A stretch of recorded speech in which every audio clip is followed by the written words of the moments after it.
आज की बात के इस खास कार्यक्रम में हम बात करेंगे सपा के बरेली कैंट तथा बरेली विधानसभा से प्रत्याशी डॉक्टर अनीस बेग जी से। तो इस वक्त हम डॉक्टर अनीस बेग जी जो कि बरेली से तथा कैंट से दावेदारी कर रहे हैं उनके पास बैठे हुए हैं। तो डॉक्टर साहब पहले तो आप इंट्रोडक्शन पूरा दे दीजिए। मैं डॉक्टर अनीस बेग हूँ। जी Baig hospital and family medicine centre मेरा हॉस्पिटल है जी और मैं 17 साल से लोगों की खिदमत कर रहा हूँ यहाँ पर बरेली में। जी और मैं पहले भी लड़ चुका हूँ इलेक्शन विधानसभा का, जैसे आपने कहा है, और इस बार दावेदारी की है मैंने जी बरेली शहर से और कैंट से। जी।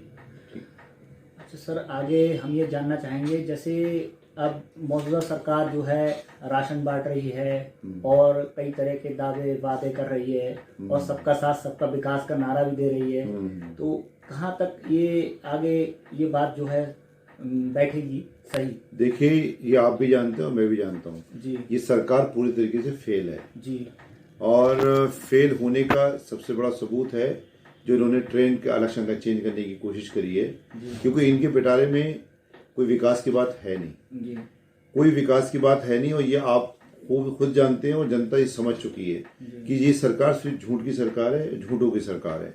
इन्होंने 5 साल 2017 से कुछ किया नहीं है। सिर्फ जो समाजवादी पार्टी के काम है उस पर सिर्फ लीवा पोती करने का काम किया है और सिर्फ फीते काटने का काम किया है।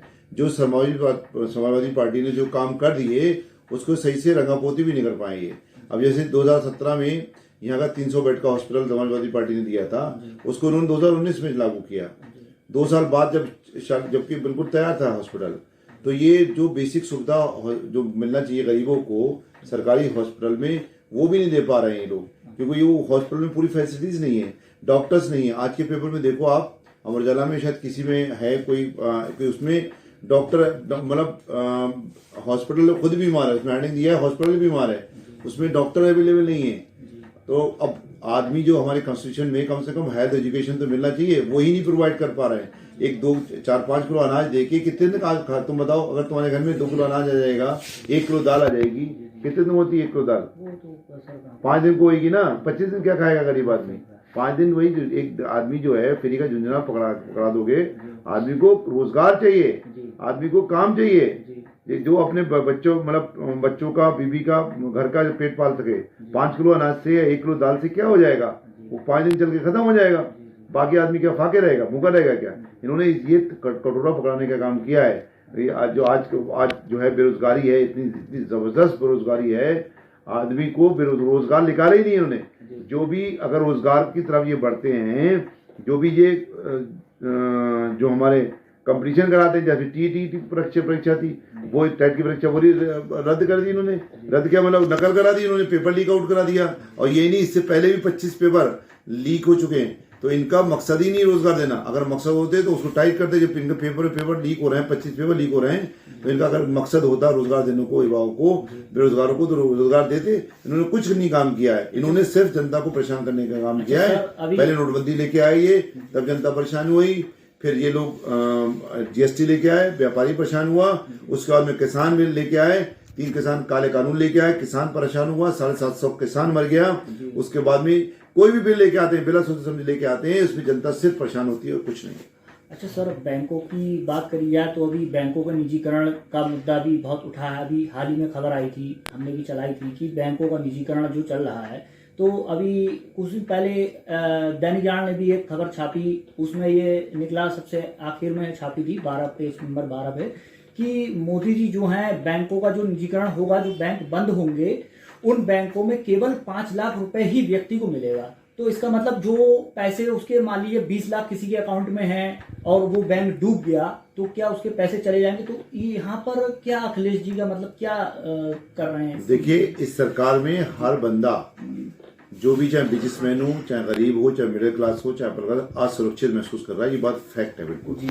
वो तो जनता को ये बहका देते हैं, क्योंकि इनके पिटारे से अगर 3-4 चीज निकाल ली जाए, हिंदू मुस्लिम आतंकवाद और पाकिस्तान निकाल दिया, तो बोलने के लिए कुछ है नहीं। क्योंकि ये हर दफे में ये टर्न कोशिश करते हैं कि इस पे हुआ, क्योंकि आदमी बेसिकली इनसिक्योर महसूस कर रहा है। लोगों ने बैंकों में पैसा जमा करना कम कर दिया है, उसे इनसिक्योरिटी महसूस होने लगी है। फैक्ट बात ये है। फैक्ट बात ये है कि लोग वो हर तरफ से इनसिक्योर महसूस कर रहे हैं। अब 5 लाख रुपए मान लिया कि उस 20 लाख जमा कर दिए, बैंक बंद हो गई, तो क्या करेगा आदमी? भाई 5 लाख रुपए जो बैंकों में जमा करेगा पैसा, उसके बाद तो पैसा ज्यादा होगा ना, तभी बैंक जमा करेगा ना। तो 5 लाख जमा करके क्या करेगा बताओ मुझे? 5 लाख निकाल के क्या हो जाएगा उसका अगर होगा तो? इसी हिसाब से जो भी काम किए इन्होंने आज तक, वो सब जनता को परेशान करने के काम किए, कुछ नहीं किया इसके अलावा इन्होंने।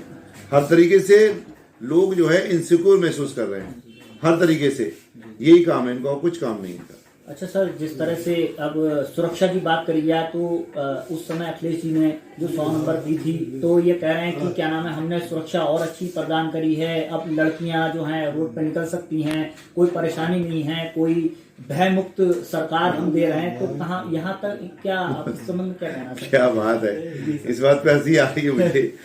आपके सामने हाथरस कांड है, आपके सामने इनका एमएलए का सिंगर कांड है जी। कितना कितना भय मुक्त दे सकते हैं बताओ मुझे? कितने रेप, कितने बलात्कार, कितने असुरक्षित जितनी महिलाएं इस सरकार में किया, आज तक किसी ने किया नहीं है। रात के उसको रेप हुआ बेचारी को, असहाय लड़की को, और रात के 12 बजे इन्होंने रात में जला दिया है। क्या है, क्या सरकार है ये बताओ मुझे? आप मुझे कितनी, कहाँ पर सुरक्षित महसूस कर रही हैं? आप खुद जानते हो। आप कहाँ पर सबका साथ सबका विकास है? कुछ ही का विकास नहीं है। सबका साथ सबका विकास अगर देखना है आपको तो बरेली देख लो।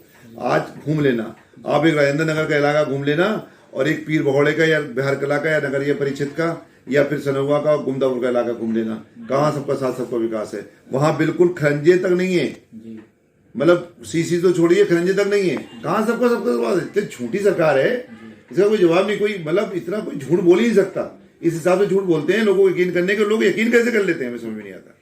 अच्छा सर, अब थोड़ी सी गठबंधन की बात करी जाए तो अब क्या आपको लगता है चाचा जी के पास कहीं अखिलेश जी जाएंगे? देखिए, ये हमारे राष्ट्रीय जितने भी गठबंधन जो भी हो रहे हैं, है ना, जिस पार्टियों से भी कर रहे हैं वो सोच समझ के कर रहे हैं, और ये जो टिकट देने का अधिकार है गठबंधन का अधिकार है। हमारी राष्ट्रीय अध्यक्ष जी माननीय अखिलेश जी यादव की जी के पास में है। अखिलेश जी ने कहीं ना कहीं अरविंद केजरीवाल जी से बात करी थी फोन पर, कुछ ऐसा? ये मुझे पता नहीं है, देखिए उनके विवेक को छोड़, मैंने सुना था कह रहे, ये उनके विवेक को छोड़ दिए है ना। ये तो हम उनके भाई कार्यकर्ता हैं, हम समाजवादी पार्टी के कार्यकर्ता हैं, और यहाँ पर मैं समाजवादी का चिकित्सा प्रकोष्ठ का अध्यक्ष हूँ बरेली का।